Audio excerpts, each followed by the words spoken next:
హాము, యాఫేతు, షేము ఈ సంతతి వాళ్ళు అప్పట్లోని ఆది కాండము 10వ అధ్యాయము లేదా 11వ అధ్యాయము కాలములో ఉన్న ప్రపంచంలో ఇంతవరకే విస్తరించి ఉంది, ఇంకా మొత్తంగా విస్తరించి లేదు. కాబట్టి హాము సంతతి వాళ్ళు ఆఫ్రికా ప్రాంతాన్ని మరియు కొంత అరబ్ ప్రాంతాన్ని, యాఫేతు సంతతి వారు యూరోప్ ప్రాంతాన్ని, షేము సంతతి వారు లెవాంట్ మరియు ఇరాన్, ఇరాక్ ఈ ప్రాంతాన్ని విస్తరించారు. వీళ్ళు సింధు నది నాగరికత దాకా కూడా వచ్చారు. వీళ్ళు హాము, షేము, యాఫేతు సంతతిగా విభజించబడిన తరువాత వీరు ఆయా ప్రదేశాలకు వెళ్లిన తర్వాత మొట్టమొదటిగా వీళ్ళు కొన్ని చిన్న చిన్న సంస్కృతులుగా ఉండి అటు తర్వాత వీళ్ళు వ్యాపార వర్తకాలు నేర్చుకొని వ్యవసాయం చేస్తున్నారు కాబట్టి వ్యాపార వర్తకాలు నేర్చుకొని వీరు మెల్లిమెల్లిగా నాగరికతలుగా మారారు. వీళ్ళు 4 నాగరికతలుగా అయ్యారు.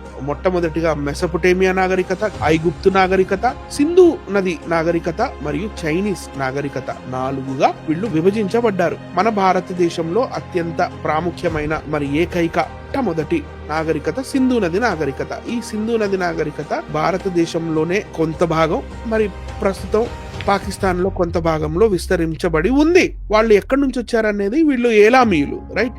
అది కూడా మనం చూద్దాం. కానీ ది ఆరియనైజేషన్ ఆఫ్ ఇండియా అనే పుస్తకం నేటికి 99 సంవత్సరాల క్రితం రాయబడిన పుస్తకం ఇది. నృపేంద్ర కుమార్ దత్ గారు ఒక విషయం చెప్తున్నారు. ఏం చెప్తున్నారో చూద్దాం. ది ఆరియన్స్ అంటే చాప్టర్ 1 ఆర్యుల గురించి చెప్తూ ఇక్కడ ఒక విషయాన్ని ఆయన ప్రస్తావిస్తాడు.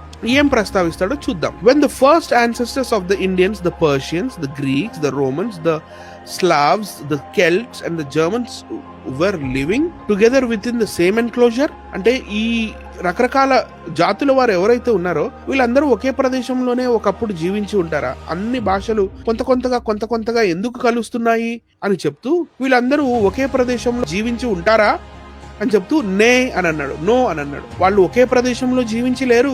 అండర్ ద సేమ్ రూఫ్, ఒకే చూరు కింద, ఒకే ఇంటికి చెందిన వారు, ఒకే కుటుంబానికి చెందిన వారు, వారందరూ తర్వాత విడిపోయి ఇలా గ్రీకులు, రోమన్లు, కెల్టిక్, ట్యూటానిక్, స్లావిక్ అవి ఇవి ఇలా యూరోపియన్స్ గా మారారు. అలా తర్వాత ఇంకా సెమిటిక్ గా మారారు. అటు తర్వాత ఇలా ఇతను ఎక్స్ప్లెనేషన్ ఇస్తూ వస్తుంటాడు. What are the language families?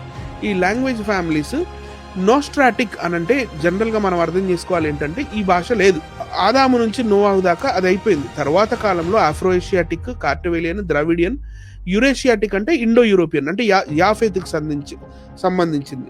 So ఈ ద్రవిడియన్ అని ఎందుకు అన్నారు ఇక్కడ భాషా శాస్త్రవేత్తలు అంటే షేము సంతతి వాళ్ళు అందరూ మాట్లాడింది ఆదిమ ద్రవిడ భాషే కనుక నేటికి కూడా తెలుగులోని ఎన్నో పదాలు, హెబ్రూలోని ఎన్నో పదాలు కలుస్తాయి, అరమైక్ పదాలు కూడా కలుస్తాయి.